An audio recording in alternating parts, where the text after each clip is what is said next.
Setelah perceraian orang tua mereka, Vira dan adiknya Dino harus menjalani kehidupan baru bersama sang ibu, Yanti. Perubahan besar ini seharusnya membawa mereka pada kondisi yang lebih tenang dan penuh kasih sayang, apalagi setelah badai rumah tangga yang telah menguras emosi mereka. Namun, kenyataannya justru berbanding terbalik. Kehidupan sehari-hari yang biasanya dihiasi oleh tawa ringan, percakapan sederhana, dan rutinitas normal pelan-pelan berubah menjadi canggung, dingin, dan penuh keganjilan. Ada sesuatu yang terasa tidak wajar, seakan rumah baru mereka menjadi ruang asing yang dihuni oleh sosok yang tidak sepenuhnya mereka kenal. Perubahan besar bermula ketika Yanti, sang ibu, memutuskan untuk membuka usaha salon di rumah.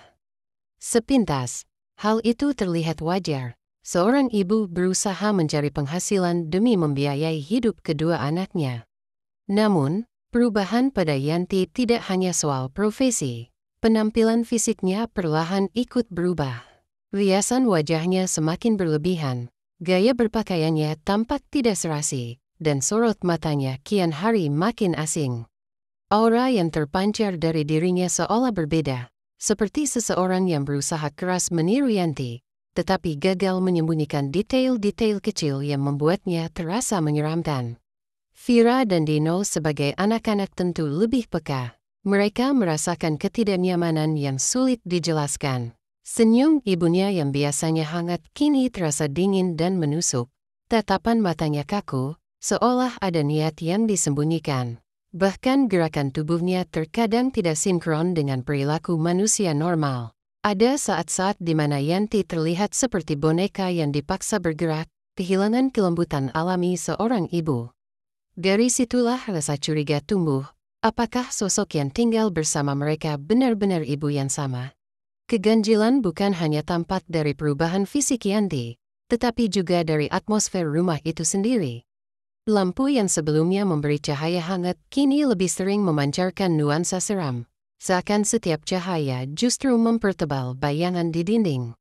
Suara-suara kecil yang tadinya mudah diabaikan kini terdengar seperti bisikan samar, seolah ada seseorang yang berbicara di balik dinding. Bahkan langkah kaki di malam hari tidak lagi menenangkan, melainkan justru memicu ketakutan mendalam. Vira dan Dino semakin sering mengalami peristiwa aneh. Barang-barang rumah berpindah tempat sendiri. Bayangan hitam melintas di sudut mata mereka, dan suara tangisan wanita menggema di tengah malam tanpa sumber yang jelas. Semua ini membuat mereka semakin yakin bahwa rumah itu bukan sekadar tempat tinggal biasa, melainkan ruang yang sudah terkontaminasi oleh sesuatu yang gaib. Lebih menakutkan lagi, mereka merasa bahwa ibu mereka sendiri sudah bukanlah Yanti yang dulu. Ada sosok lain yang kini menempati tubuhnya.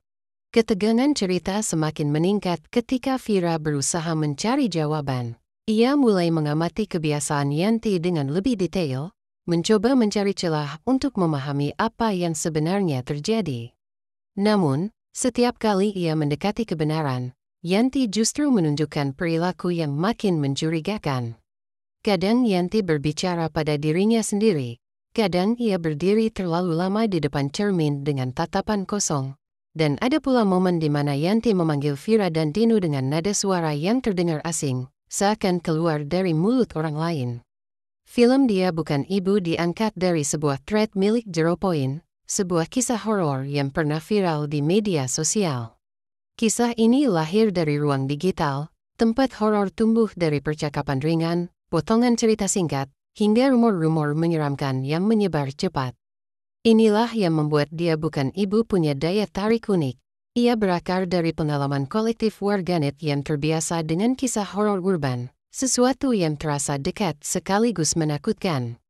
Alih-alih menyuguhkan horor yang jauh dari keseharian, film ini menaruh teror di ruang paling personal, keluarga dan rumah sendiri. Pendekatan ini membuat Dia Bukan Ibu berbeda dari film horor kebanyakan. Alih-alih mengandalkan jump scare berlebihan, film ini membangun atmosfer perlahan, menciptakan ketidaknyamanan dari hal-hal kecil. Tatapan mata, perubahan riasan, suara samar, hingga cara seseorang tersenyum bisa menjadi sumber kengerian. Dengan demikian, Horor yang dihadirkan lebih bersifat psikologis, menekankan rasa takut pada kehilangan figur ibu, sosok yang seharusnya paling aman, paling dekat, dan paling dipercaya. Bagi banyak penonton, tema seperti ini menggugah ketakutan mendasar. Bagaimana jika suatu hari orang tua yang kita cintai bukan lagi dirinya sendiri? Bagaimana jika orang yang seharusnya melindungi justru menjadi ancaman? Pertanyaan-pertanyaan ini membuat film terasa relevan dan emosional, sekaligus menegangkan. Dari sisi sinematografi, Dia Bukan Ibu memanfaatkan ruang sempit rumah untuk memaksimalkan atmosfer. Kamera sering bergerak lambat, memperlihatkan sudut-sudut ruangan yang kosong namun terasa hidup. Bayangan yang menempel di dinding menjadi lebih penting daripada hantu yang muncul terang-terangan. Suara juga memainkan peran penting, dengan desain audio yang penuh bisikan samar, langkah kaki, hingga suara tangisan yang terasa seolah datang dari dalam kepala penonton. Semua elemen ini digabungkan untuk menciptakan rasa paranoia, seakan penonton sendiri berada di dalam rumah bersama Vira dan Dino. Akting juga menjadi salah satu kekuatan utama film ini. Pemeran Yanti berhasil menampilkan dua wajah yang kontras. Di satu sisi ia adalah ibu penuh kasih. Di sisi lain ia adalah sosok asing yang mengintimidasi. Transisi halus dari senyum hangat ke ekspresi dingin membuat penonton terus bertanya-tanya, apakah ini masih Yanti atau sesuatu yang lain? Sementara itu, akting pemeran Vira dan Dino juga tidak kalah kuat. Mereka membawa energi ketakutan yang realistis, khas anak-anak yang terjebak dalam situasi di luar nalar mereka, membuat penonton ikut merasakan putus asa dan kebingungan. Sebagai film horor yang berangkat dari thread media sosial, Dia Bukan Ibu juga menyimpan komentar sosial tersirat. Cerita ini mengulik soal rapuhnya keutuhan keluarga, bagaimana perceraian dan perubahan besar bisa menimbulkan trauma yang membuka ruang bagi rasa takut. Sosok Yanti yang berubah dapat dibaca bukan hanya sebagai fenomena gaib, tetapi juga metafora tentang orang tua yang kehilangan jati diri karena tekanan hidup. Dengan demikian, film ini bukan hanya menakutkan secara permukaan, tetapi juga menyentuh isu emosional yang lebih dalam.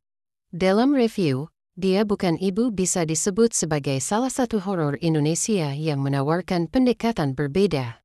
Ia tidak hanya ingin menakuti penonton dengan hantu atau makhluk gaib, tetapi juga dengan konsep kehilangan identitas dalam keluarga.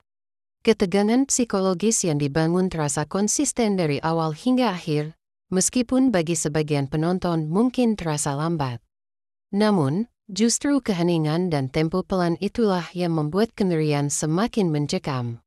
Beberapa adegan mungkin akan membekas selama setelah film selesai, seperti momen ketika Yanti berdiri berjam-jam di depan cermin, atau ketika suara tangisan terdengar tepat di samping telinga Vira, padahal tidak ada siapapun di ruangan itu.